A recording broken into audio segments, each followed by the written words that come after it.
Dr. Bonnstetter has been very active in industry committee work on the state level, working with telecommunication associations in Missouri, Iowa, Kentucky, and Tennessee. He has also served as president of both the Kentucky and Tennessee Telecommunication Associations.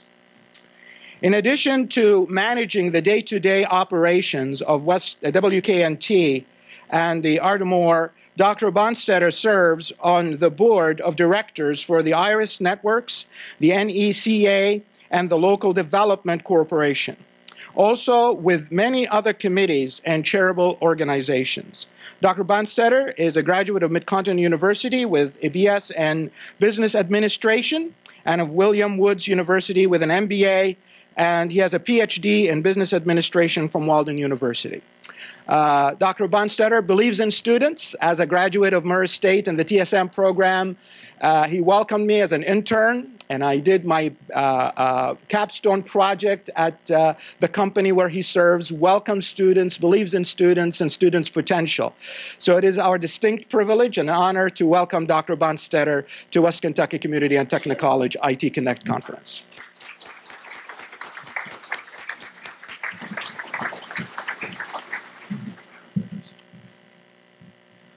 Well, I have some prepared remarks, but we're going to go off script just for a few minutes because I think this might be more relevant than what I actually prepared for you. So, over 30 years ago, I was 18 years old.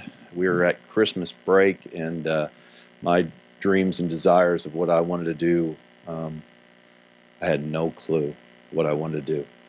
My brother, who's 5 years older than me, had went through a telecommunications program at a community college, Ankeny, Iowa, Des Moines Area Community College. It was one of the 2 or 3 community colleges across the nation that had this great big computer. Nortel was a big organization that provided the processing for phone calls. So before that happened, you probably could take this whole building would actually have to be to process the phone calls for a city like Paducah. Well, Nortel had invented a digital switch. So instead of actually having mechanical connections to go out and reach and make one person connect to another person by a phone, they actually made it so it was electronic. So they actually took a big building like this of mechanical connections and actually made it so those connections were digital and they could fit it in this size of a room. So, as 18 years old, I thought that I really had other ideas. I had signed up to go to Drake University into banking. My brother came home at Christmas, informed me that my mother and father would be moving to Texas for job opportunities and that I would be moving in with him 1 month before I graduate from high school, that the school had approved it and I was going to move in with him. And I thought I had better plans for my summer, as all of you probably have better plans for your senior summer, than going to college. I did exactly what my brother told me to do. I went to the telecommunications program. I fell in love with technology. It changed my life and my path. And the reason I started this today happened in the last 5 minutes before this presentation started. And what it took me back to what happened to me just over 30 years ago and why that path was chosen. President Reese lived in Barbados. Let me tell you how that path changed for me. So I went a month, as my friends, senior year, they're having a great time, right? I'm in college. I'm an average student in college. I'm an average student at the community college. As I'm an average student, I graduate. I'm lucky enough to get a job with that company called Nortel that I learned about this great big processor. There's 10 people in the world. They're called the top guns. 2 of them are assigned in Texas. I get hired on in Texas. I'm the gopher for the 2 of the smartest people in the world on how to run this great big computer. So I'm their gopher. They're 2 Gaston brothers, actually cousins, Skipper and Robert Gaston. They say, Trevor, we have an opportunity to go work for Kayla. Kayla was the Caribbean and Latin America group which assigned assignments in the Caribbean. They said, we don't want to go. It's getting into deer season. and we have no desire to go spend 6 months in an island. But they need somebody, and you're capable of doing it, and you just call us if you ever get in any trouble. And I said, I have no idea. They said, well, you probably should take the chance. So I was 19 or 20 years old. I knew nothing about nothing still. I had went to community college, got through, and I was assigned to go to Barbados. Found out that Barbados was the place where the Europeans considered like Hawaii. And I was getting it paid for to go live in Barbados at a 5-star resort at 19 years old because my brother grabbed me by the ear and said, you're going to a tech school. I actually worked on those great big computers. It's weird how the path of the world changes for you and how once you embrace it, how it takes you to a glorious ride. And I've been blessed beyond belief. So I love seeing you here today. If you're thinking about tech, just think back of those times that when the path turns a little bit this or that way, there is a path for each one of you that's been designed. So let me get into my presentation, but it brought a great smile to my face when I heard the president was from Barbados today. So thank you very much for your time to hear a little bit about what's going on at West Kentucky and Tennessee Telecommunications Cooperative. We are a cooperative, member-owned, and we're working on building a technology park. The technology park is to repurpose Mid-Continent University for potential jobs and development to take place. As Ferris mentioned, I'm on the board of directors of a company called NECA. NECA is owned and operated by all the telecommunications companies across the United States, from AT&T all the way down to the smallest telephone company. Approximately 800 companies across the nation. We administrate about $4 billion of money that's actually divvied up through tariffs to incentivize rural areas and areas to build fiber optics and connectivity. And so I was there at their expo this week, and knowing that I had an opportunity to come meet with you and talk a little bit, I took some of their slides just to make sure that we had an opportunity to think outside of the box about what's happening to our region and what we can actually do to have an impact on that.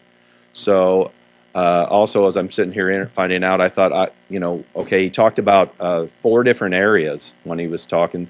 He talked about agriculture, the Internet of Things, and how agriculture is changing because of the Internet and technology.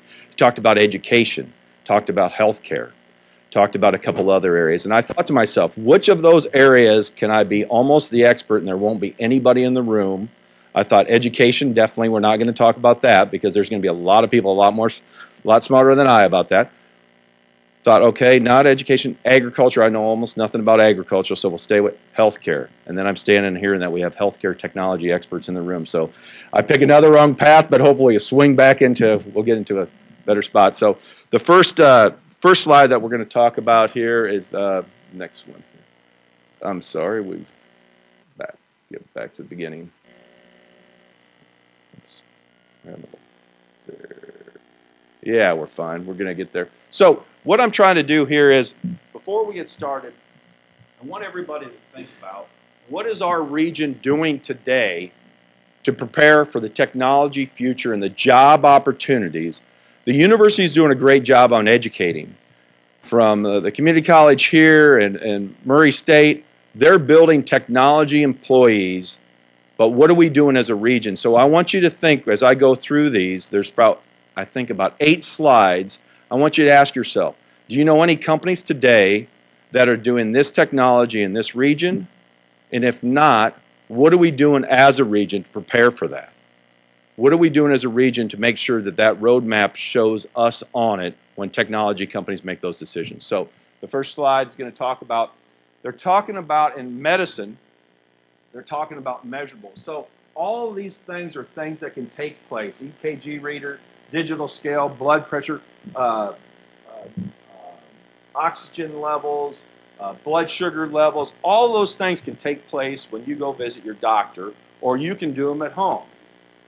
The difference of what this slide's talking about is being able to monitor this where you do all these things every day, and there's a doctor or a nurse practitioner that's monitoring it every day with you to find out if you have a problem before it gets to a level where you have to be hospitalized. So using the internet to have more interaction with medical staff is one of the things that the Internet of Things is doing for us. Next slide. So wearables. This is an example of a wearable for a pregnancy, to monitor the pregnancy, to listen to heartbeat. There's also other wearables they're talking about monitoring for lung capacity issues when somebody maybe have a pneumonia. So wearables. The other thing is, may have seen on the news, wearables. The company actually saw a few weeks ago, wearables, inserting a wearable. So when they're at work, they walk up the door, they don't have to hit their passcode, like a lot of us have to hit our passcodes, the internet, or a biometric.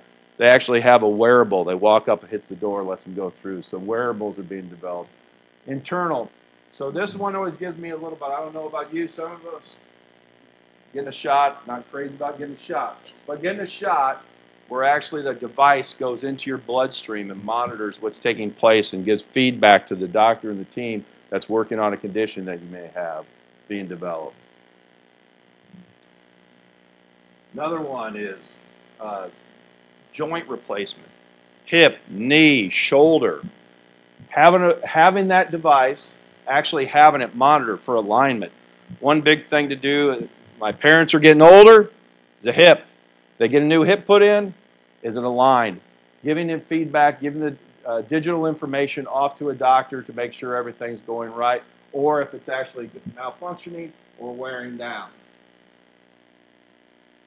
Medical pod. Instead of going and visiting a doctor, for one of the things that, well, I'm at the expo, so we consider ourselves rural here. One of my closest friends is from Highmore, South Dakota. Highmore, South Dakota, they drive an hour to get to the doctor. Not to get to a preferable doctor, they drive an hour to get to their first doctor. They may have to drive 3 or 4 hours to get to a specialist. Well, the pods are set up so you can actually have a situation where, we'll go to the next slide, it'll show, where you actually interface with that doctor. This could be set up at a community center where the doctor actually can do the examination. You know, the monitoring things that we saw on the first slide could take place where they actually hook you up and the doctor has an interface with you. So you don't have to drive an hour to 4 hours away to have a specialist look at you. The area that was interesting to me in regards to the Da Vinci surgical, we see that on TV, people talk about that, we have that in the region, so it's not like it's a new device. What they're talking about is because of the internet and how fast the internet is and how quick latency. How many of you understand latency? Because we're going to talk about latency. Those who didn't raise their hand, how many of you are gamers?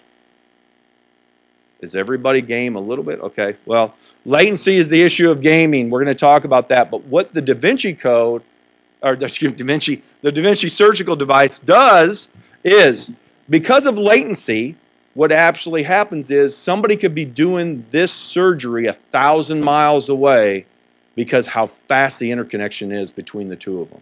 So you could have a team of doctors that's all they do every day, sit and do surgeries with this device, sitting in a room where there's 6 of them doing it. So with that being the case, is the internet and the latency that's going lower and lower will provide an opportunity for us to have specialists beyond the specialists we already have today. The next slide.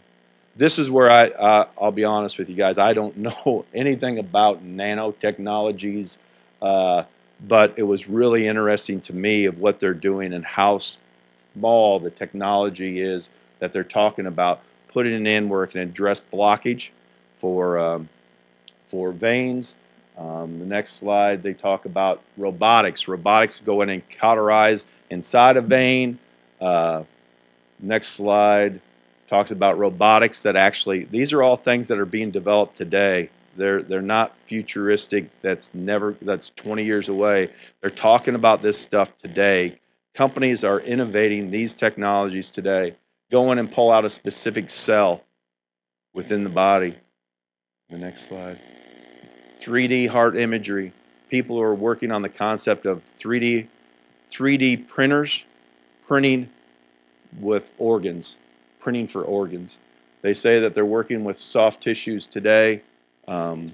So all of those things, and please, the people that are in the medical industry, if these are things that are old, This is a friend of mine who did the presentation from NECA, was kind enough to let me have the slides. And my question to you all today is, what is the region doing? Because you're already doing what you need to do, is prepare as students to be able to be the technology employees for these type of companies, because these type of jobs are high-paying jobs. We're going to talk about the difference between the jobs of industry and the jobs that we're preparing for at our tech park here in just a second.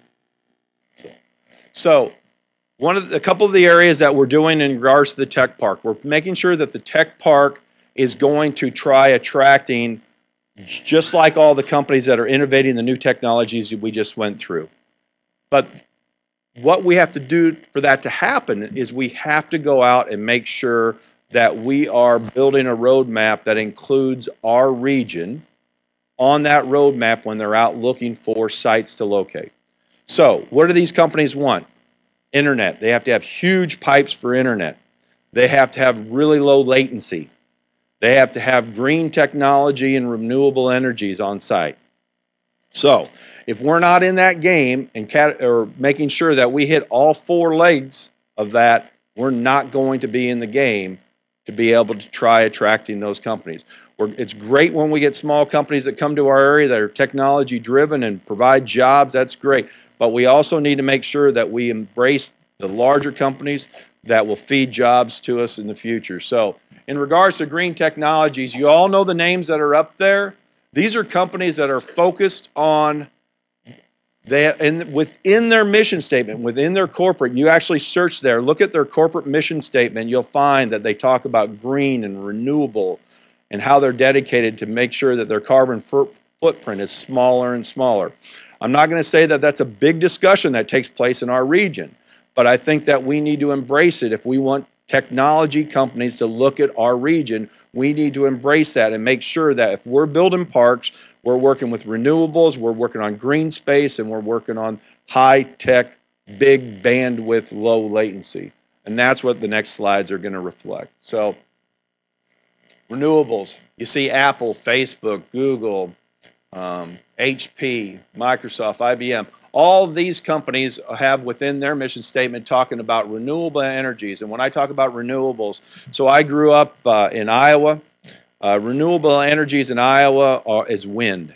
Actually, if you guys see going down, coming up from Mayfield to here, just getting off the Purchase Parkway, or actually I-69 now, they come up and get on 24. You'll see a great big oversized truck, and it looks like it's carrying I don't even know how to describe it. It's about the size of a dump truck, but it's all gray. What those are the back ends of these windmills. And that's how they do renewables in Iowa. They actually have wind generation power. So what we have for our area is solar. Solar is a big area, and we're going to talk about how we're actually purchasing land with the governor's help, helping us pass a bill, and we'll talk a little bit more about that. But renewables are big to these companies, and they're focused on it going forward. Internet. So what we did is just a quick search is the highest use, what's their economics. You look at Amazon, $107 billion in sales. They have over 270,000 in the workforce, and Google, and you can see them as you go down. All of those companies are focused on what I just said: renewables, green, big internet, low latency. So let me talk to you a little bit about our tech park and what we're doing with the tech park. And actually, we could do the flyover. What we did is I'll go through some, and I'll probably repeat myself from some of the slides, but there's a video that'll play and talk a little bit about the tech park. The tech park is located. This is the vision for the West Kentucky Tennessee Technology Park. This bold vision calls for the repurposing of the abandoned college campus, currently found on US 45, into a major hub of business, education, and technology, unlike any other in our region. The property is located just over 2 miles north of I-69 and 15 miles south of Interstate 24, which is only a half a day's drive to major cities like Louisville, Chicago, Atlanta, Memphis, and Cincinnati, with convenient access to regional airports in Paducah, St. Louis, and Nashville. In addition to the transformation of the existing facilities, the development plan includes offices for high-tech industries, incubator space for startup businesses, retail space, a hotel, restaurants, and a community center. A 100% fiber network will connect the park to the rest of the world, providing enough bandwidth for both the tasks of today and for the opportunities of tomorrow. A solar farm will produce enough energy to service the entire campus. Green technology is vital in the 21st century for high-tech industries that are going to relocate to this park. Companies like Google and Amazon have already set goals to operate on green sites in the coming years. At full development, the direct impact would be the creation of more than 900 jobs, and the indirect impact of more than 400 jobs. The payroll would be estimated at nearly $60 million, music to the ears of the more than 1 million people that live within a 100-mile radius of the site. In addition to being a green campus, the site will be employee-friendly, providing a positive work environment amidst a relaxing landscape. It will include a 1-mile trail for walking, jogging, or running, as well as a fully equipped fitness center and an amphitheater for exciting community events and meetings. The mission that was originally established at this location so long ago will continue once again: higher education. State-funded colleges and universities will have the opportunity to offer courses at the park. As envisioned, an employee could attend class and then walk right across campus to their workplace, and vice versa. This exciting project has the backing of elected leaders on both the local and state levels. Performance-based economic incentives will be in place to attract nothing but the most successful organizations and the highest-paying jobs. Truly, there is no limit to the potential of this vision.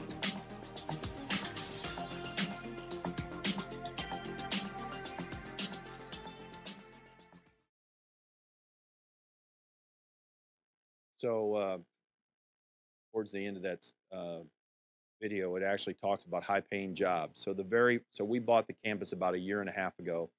Very first company that comes in, they come in through economic development. So economic development is almost every county or city has a person that's the lead. So when somebody comes to town and they want to actually look at moving to your town, that person will interface with them, show them the buildings that are opportunities for them to go and move into. They'll talk about the workforce, the educated workforce, and make sure that it's a match for that company. Very first company that came in, they were going to have 50 jobs to begin with. 50 jobs, it could escalate to 150 jobs. Average pay, $100,000 average pay. So, programming jobs. There were programming jobs from top to bottom. It was a very large organization, and I'm sure that they had some people that were making 50 or less, and they had people that were making way more than $100,000. But that was the very first company that we had to look at the park, and that actually helped move forward the acceleration of revitalizing the park for us, knowing that there is jobs out there, and we got to make sure that we have the right workforce available. So I'm going to repeat myself a little bit as we go through this, because you've just heard some of this, but let me say this is, I asked you to think about, as we went through the healthcare slides and the innovation that's taking place, I asked you to think about, do you know any company that's out there in our region that's doing that today? And then I asked you also is, what do we need to do to make that happen? So if there's not, how can we make it happen in our region? Well, these are the 3 things that I think we need to focus on. We need to focus on workforce. We need to make sure that education is taking place all the way from K to 12. And yes, I say K to 12. There's some work that we're working on today. People that we're working with are saying that we have to reach even beyond going back before they're into junior high, because that sometimes kids get to junior high and they've already picked a career path. They haven't heard about technology and what technology jobs and the opportunities are going to take place. So we got to reach back even further than in middle school. Colleges, we got to make sure that we align the workforce needs with the colleges. We need to make sure that there's communications that takes place here at the community college and it takes place at Murray State. We have a lot of conversation about what workforce development we need to take place. And we also need to embrace certifications. It's great. I'm a big believer, as you can tell. I have a lot of letters behind my name.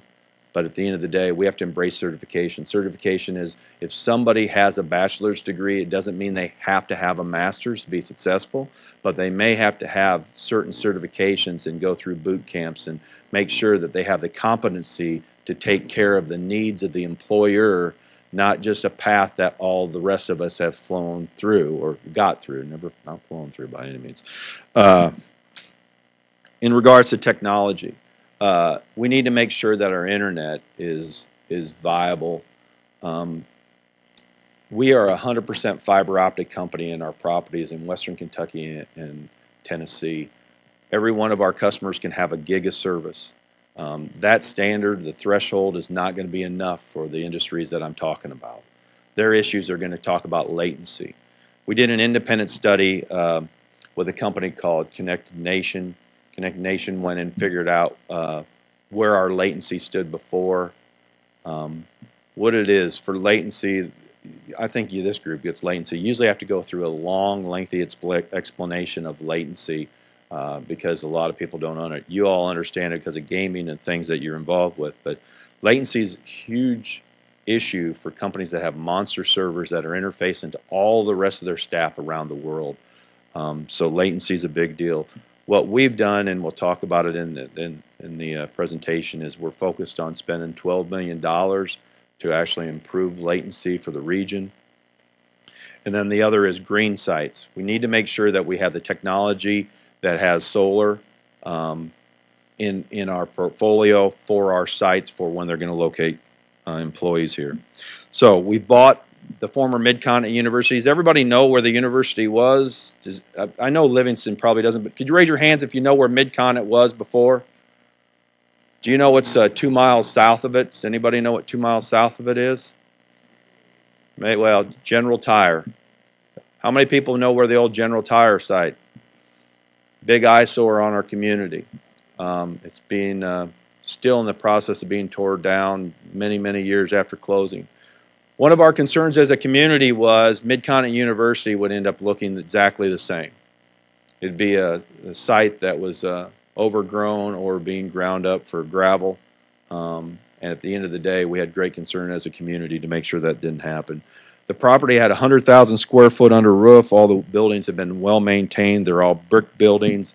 The buildings have steel roofs, so we have very few issues going on with it. The site was already internet prepared, or fiber optic abled. We actually had fiber sitting down by the softball field, but we had fiber going between all the buildings for them that happened 10 years previous to its closing. We developed a plan working with the region and the state government to develop a plan that includes office space, high-tech industries, professional offices, an incubator space that we're going to use the old dorms on the back of the campus to actually have incubator space. So companies like we just showed with the healthcare technology innovation can come with their ideas, work with the educators in the area and take their ideas and actually build a business plan where they can go to the bank, get financing, and what we're hoping is then they stay here and build that technology. Also looking to build a storm shelter, hotels and restaurants on the property with classrooms. There's plenty of room for expansion. There's over 23 acres on the property. We're actually looking to this month close on 65 acres across the road. So and there's actually land to the west of, or excuse me, to the south of us that's included in the TIF district. So it's over 100 acres within the TIF district. We see that on the education side that public and private colleges and universities will have the opportunity to come together to provide degree programs and certifications focused on technology. Courses that will enable us for the job market and to attract technology companies to our site. You'll be able to attend classes as they talked on the film, be able to walk down from classes and work on your bachelor's or your undergraduate just down in one of the 6 classrooms of the 7,000 square foot classroom building that was on the site previous, has been maintained and will continue to serve as an educational location for our area. That site actually is set up with a computer lab, It's wired for a computer lab and is set up with Wi-Fi and high-speed internet on that location.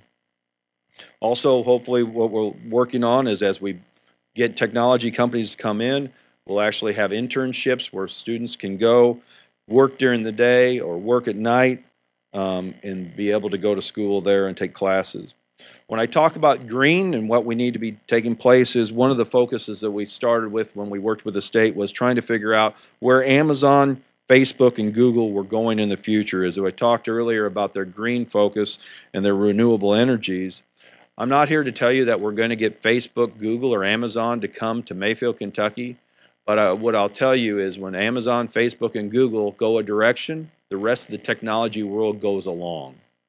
Very seldom do the top 3 or 4 companies in technology choose a platform or direction that the rest of technology doesn't follow. So we need to make sure that whatever they're doing, we're going to make it happen within our tech park in our region. So with that, we worked with the governor. The governor was kind enough to help us pass a bill in the legislature with Richard Heath watching over it every day to allow for us to buy 65 acres across the road. That 65 acres will become a 7 megawatt, one of the largest southeast solar operations, which will turn every one of the buildings into a green building, certified as green, that all of its energy is coming from green. And with that, the 100,000 square foot that's under roof today, there'll be another 200,000 square foot that'll have data centers included in there. As I mentioned, the other things that we're talking about of office space and incubator space. So let's talk a little bit about internet. So at West Kentucky, we were lucky enough to receive the largest stimulus in the United States a few years ago. We got $124 million to build fiber to every one of our customers in Western Kentucky and Northwest Tennessee.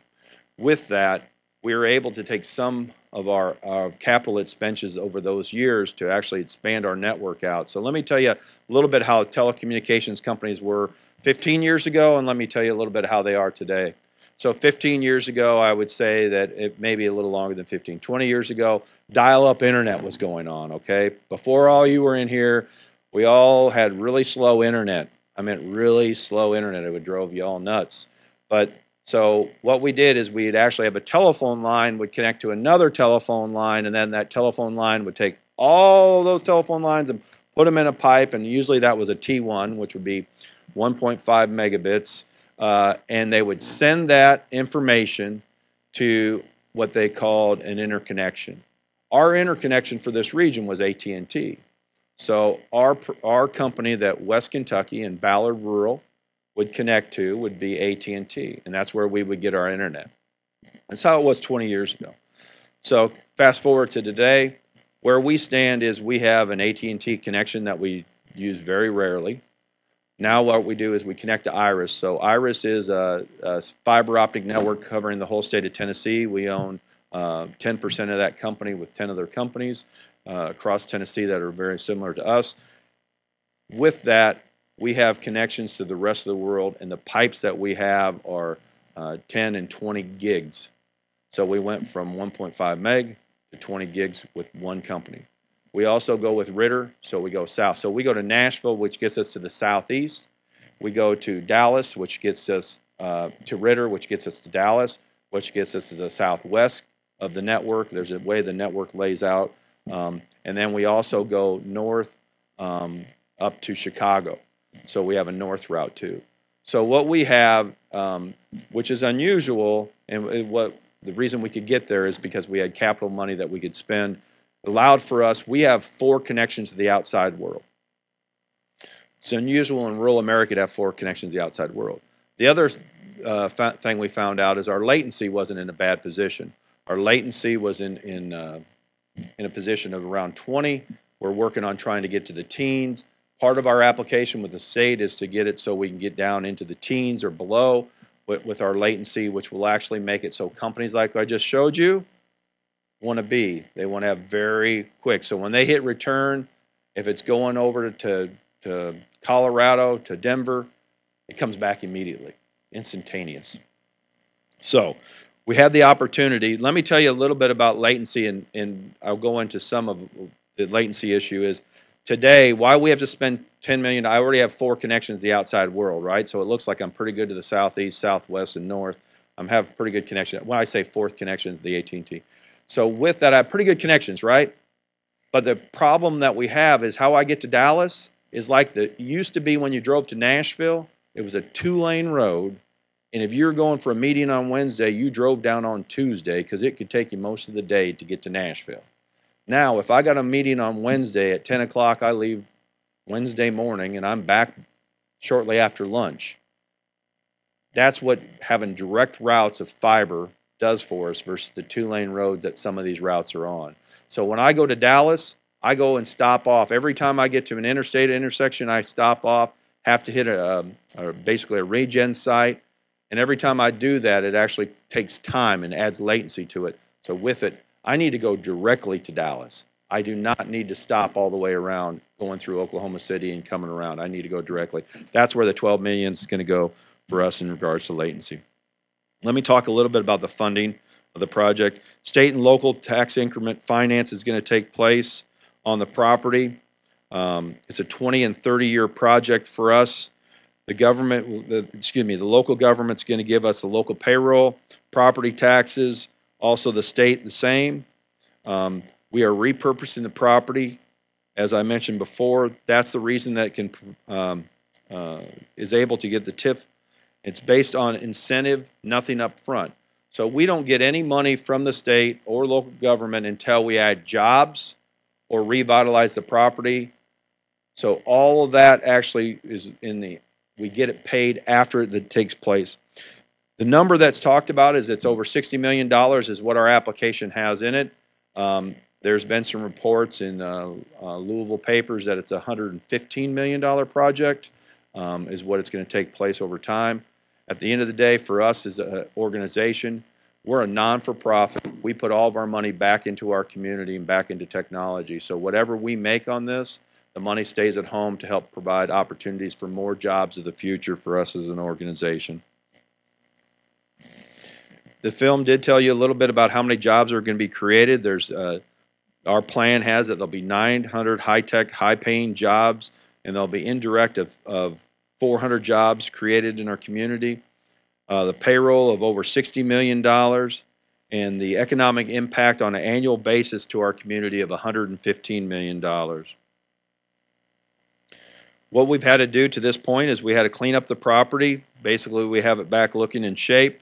We're actually revitalizing some of the property. We have 2 tenants at this point.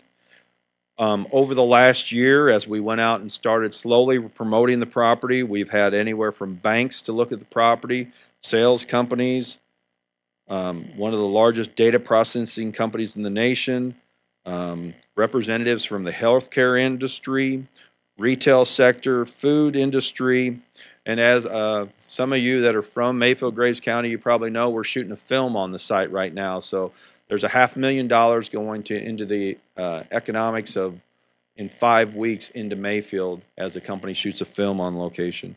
All of these companies needed technology. They were coming to look at us. They weren't looking at just square footage space. They needed technology to advance their mission. We're focused on making a difference in our community. We're member-owned. We're there to serve our customers that wouldn't be served without us.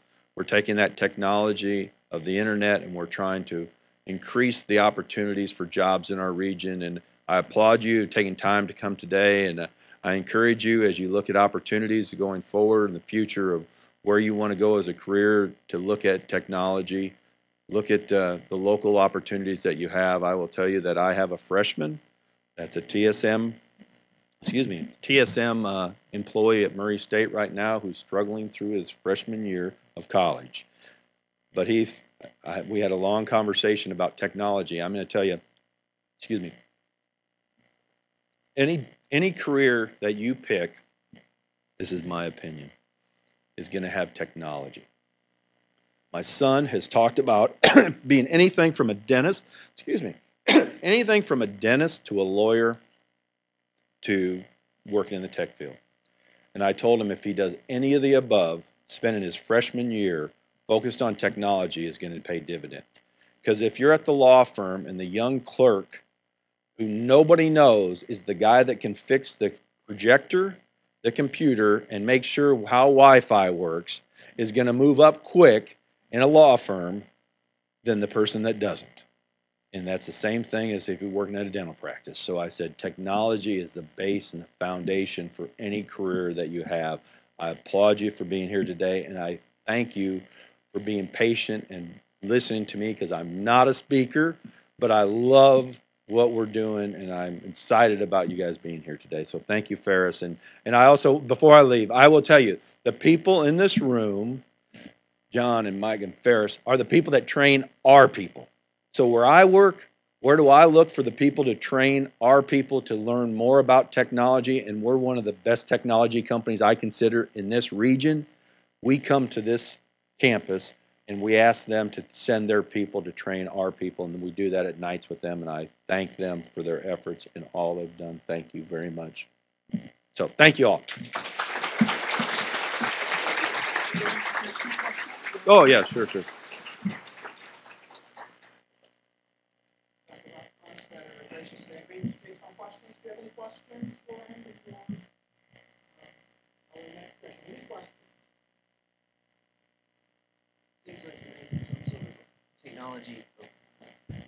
Technology oasis. Are there any problems that you haven't found a solution, or inefficient solutions for that maybe we could strive towards? Yeah, I would say that, in all honesty, the issue that we have right now in our region is workforce. I'm at the, I see Monica in the back, and she's doing a great job. I mean, what's happening at Tillman and what she's doing, I applaud that, because the biggest problem we have right now is workforce. We can put all the incentives. The governor could write a check to make Amazon move here, right? Somebody can write a check. Federal or state can write a check to move somebody here. But if they move here and we can't fill the jobs because we don't have the trained workforce, that's going to be a challenge for us. So that's why we're trying to figure out a way to build education in. And, you know, our presentation talks about college today. We're actually meeting later in the month, trying to figure out how to work with the high schools. How do we figure out how to use our site to build the workforce? Because that's probably fiber. I can build fiber. You give me 6 months, I can build to wherever we need to get to for connectivity. We can build the solar farm. We can build the buildings, but we got to build the people to take care of the jobs. Other question? Anyone in?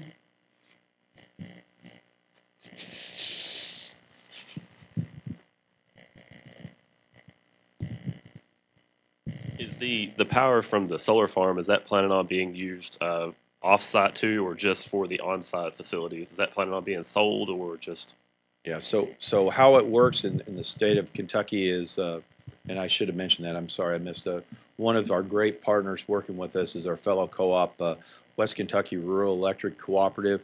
They're working with us for the first step of making a small solar farm to take care of the internal needs now, and then when they get to the 7 megawatts. But how it works is, and I'll say the terms wrong, and I'll probably reverse them, but they do a net metering. So we have to put all the green energy back into the grid, and then we take the power off the meter. So it's different in Kentucky the way TVA does it. You can't just run the green energy, but still companies consider it what they need. And there's a commitment by TVA and West Kentucky Rural Electric to make sure if Amazon says that they want to employ 500 people, everybody's committed to figure out if they want to have it shoot straight into the building green, they'll shoot it straight in and we'll put it back up batteries if we have to. We'll figure out a way to make it happen if they show up. But that's a really good question, because that's something we struggled with because we're not a power company. So thank you. Any other questions? Anyone else? All right. Thank you, Dr. Bonnstetter. Thank you.